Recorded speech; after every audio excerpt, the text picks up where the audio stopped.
Hello everyone, welcome to our channel.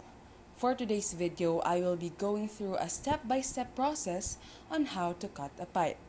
If you're interested, just keep on watching. First, you will be needing a GF pipe cutting machine which is specially designed to precisely and efficiently cut tubes and pipes in just a few seconds.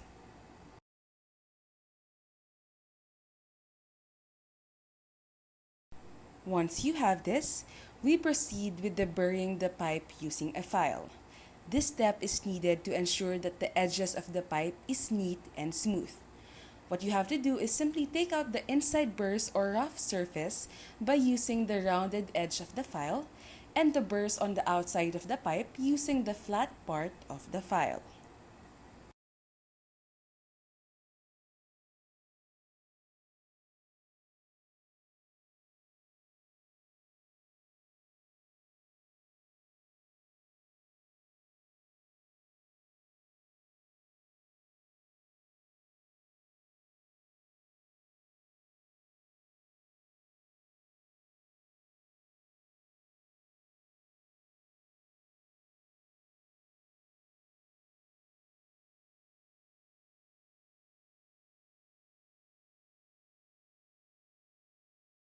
Now, before we proceed with welding the pipe, you first have to degrease the surface of it.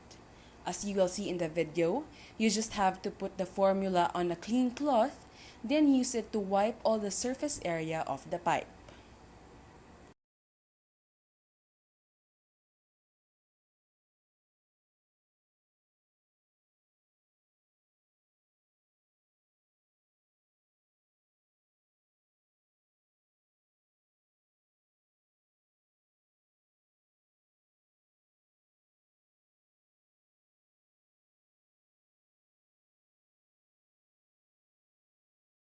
Next, set up your TIG welding machine correctly by adjusting the AMPH and downslope.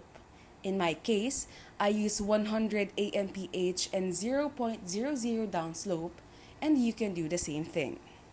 For the next step, I will show you how to tack weld the pipes so they will stick together.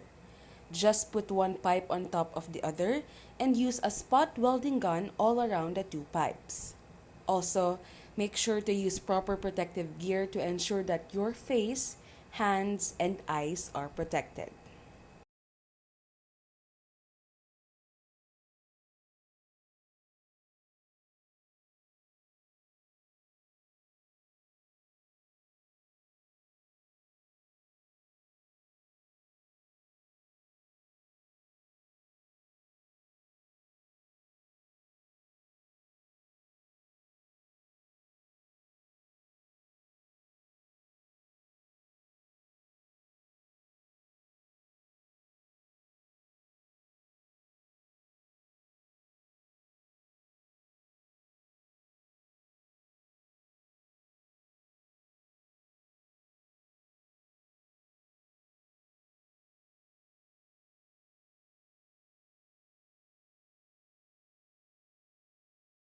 Next, set up your TIG welding machine correctly by adjusting the AMPH and downslope.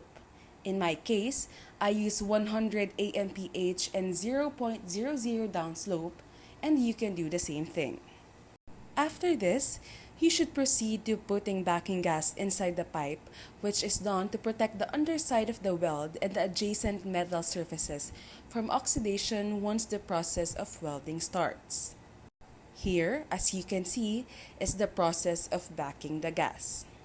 For the next step, I will show you how to measure the oxygen inside the tube correctly.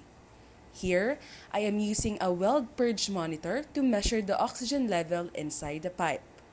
Remember, the oxygen level has to be at 0.00 for you to start welding.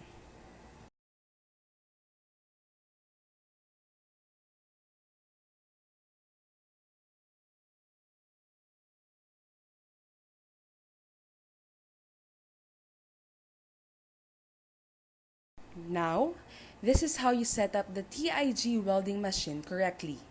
Make sure that the values you use are correct, as this might affect the result of the welding.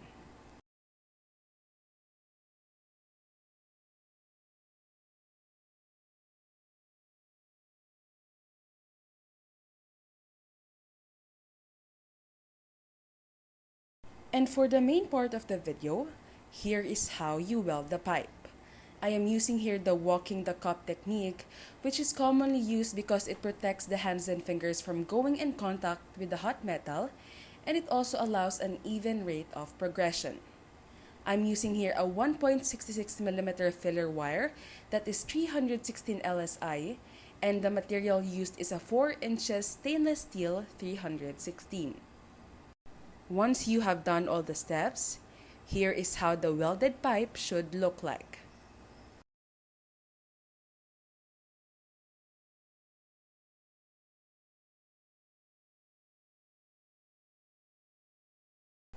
I hope this video helps, and if you want more like this, just press the like and subscribe button. We hope to see you again next time.